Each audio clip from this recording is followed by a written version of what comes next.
Welcome, everybody, to the Mark Nofri Head Coaches Show here after a Week 2 victory for the Pioneers.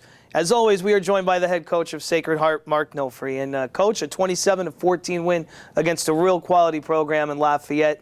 You guys are now 2-0 to start the season, 2-0 against two defending conference champions. And I got to imagine you're pretty happy here on this Monday. Yeah, we're pretty excited to be where we're at. I mean, that was our goal, is to come out the gates fast and start the season at 2-0, and hopefully we'll keep it going. But I think both teams were very good. I thought Lafayette was very good on offensive, and defensively in the second half they did a great job shutting us down on our offense. And obviously, Marist, I think they're very well coached and prepared, and defensively, they caused problems. So I think it was a good test for both teams when they came in here to play us, and our kids responded well. And anytime you can come out in the season starting 2-0. Well, this one, I think, was a real character testing victory because you had the adversity of a delay at the beginning and a delay at the beginning of the second half after you really played very well in the first half. The mugginess, the conditions, there were guys cramping on both sides. So for you to come out of that against a quality team with the conditions and a couple bits of adversity and the delays, what did that do for you guys? It was good. I mean, we talk about it all the time. When adversity strikes, you don't know when it's going to strike or what it's going to be thrown at you. You have to be able to step up, and good teams do that. I don't like to make an excuse that, we were ready to come out, we had to stop and go back in again. I mean, those things happen. It happened to the other team as well. They have to deal with it the same way we do. I thought our kids did a good job and fought through it. It was a tough game. It was a tough game with the heat and the humidity like you talked about, and then to start a little bit later and come out for half, then go back in. But those are things you got to be able to respond to and not let it affect your team and not let it affect your play. And I think our kids did a good job staying focused and obviously getting a W at the end. Well, you have a lot of veteran leadership, but there were two guys in particular I want to talk about that really kind of had breakout performances. One is Jackson King, wide receiver, who had a huge playmaker play when you needed it badly, I think, in the fourth quarter. That 47-yard catch right down to the goal line allowed R.J. Noel to walk through. And Tamark Wilson also had an interception, and he was around the ball a lot, a couple of bat downs and a couple of key spots. It has to be nice for you to see guys that haven't really jumped in the limelight come up and make some huge plays and be a couple of weapons for you on both sides of the ball. Yeah, both those kids have done a great job since their freshman year.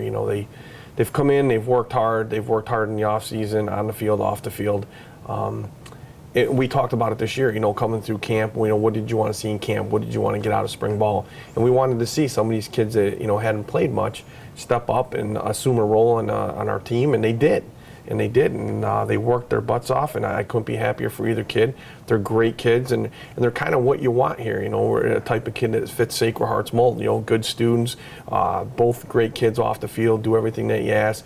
Go to work every day, hard hat type kids, and to see it pay off for them, in their third year and both get playing time against a good Patriot League team. It's very rewarding to see that, and I couldn't be happier for both kids. And now back to the guys that we do talk a lot about. R.J. Noel really was solid, I thought, under center. You guys protected the ball. The turnovers were a whole nother story here this week. You getting 2 interceptions and playing, very clean on the offensive side of the ball. That was, I'm sure, a point of emphasis this week. How nice was it to see you guys be efficient and take care of the ball? Well, we talked about it as a team that you want to come out in between your first game and your second game, have the biggest jump and clean up some of the mistakes that we made the first game of the year, which, a lot of people, you got to fix some of the problems out of the gate beginning of the year.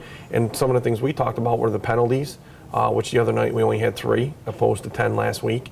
And turnovers, we had none on offense this week, where last week we had 4. This week we had 3 interceptions actually on defense, and we protected the ball, and that's how we won last year. We were plus 21 in the turnover battle at the end of the year last year, and anybody that, when you're on the plus side, chances are you're going to have a winning record. Those things we worked on, harped on it all week, and the kids did a great job of fixing them. Came out, executed to the game plan that we wanted, and that's why we came out on top. And how about special teams as well? I know you gave up a kickoff return, but Jamie Ross with 10 punts, a long of 78, and really pinned their offense pretty deep. He was really special, I thought, on the special teams and the punting department. Yeah, absolutely. We talk about the special teams. We had a breakdown on our kickoff coverage, which, you know, gave them some momentum because at that point we took a 98-yard play drive by our offense, which did a great job getting us up 7-0. We kick off, you know, and we lit them back in the game with some momentum as well. But in the second half, when the wind started to pick up, you know, he stepped up. I mean, he stepped up and he helped us turn the field position battle, which you're going to play those type of games and you're going to need a good kicking game to do that. And Jamie, like I said, is a senior. He had a couple that were pretty long and they both ended up in the end zone, but at least it turned the field from us because he was kicking it around our own 20-yard line. When you can flip it to the other 20 at least, and a couple of those, if they had just bounced the right way, they would have been inside the 10.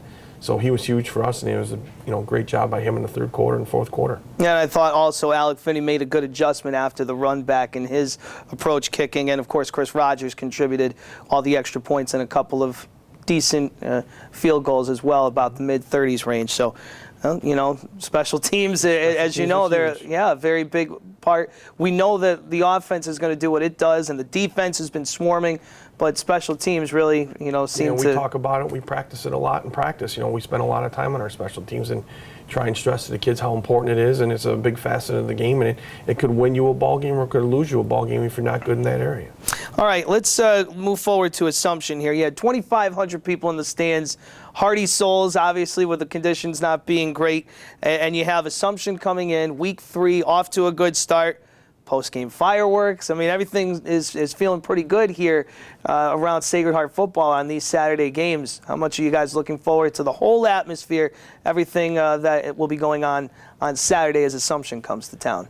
Well, we got to play good football again. You know, we talk about no matter who you play or what opponent you go up against, you got to bring your best and you got to play every game from the start to the finish. And we're not looking at anything past Assumption. Obviously, it's game 3, week 3 in the season.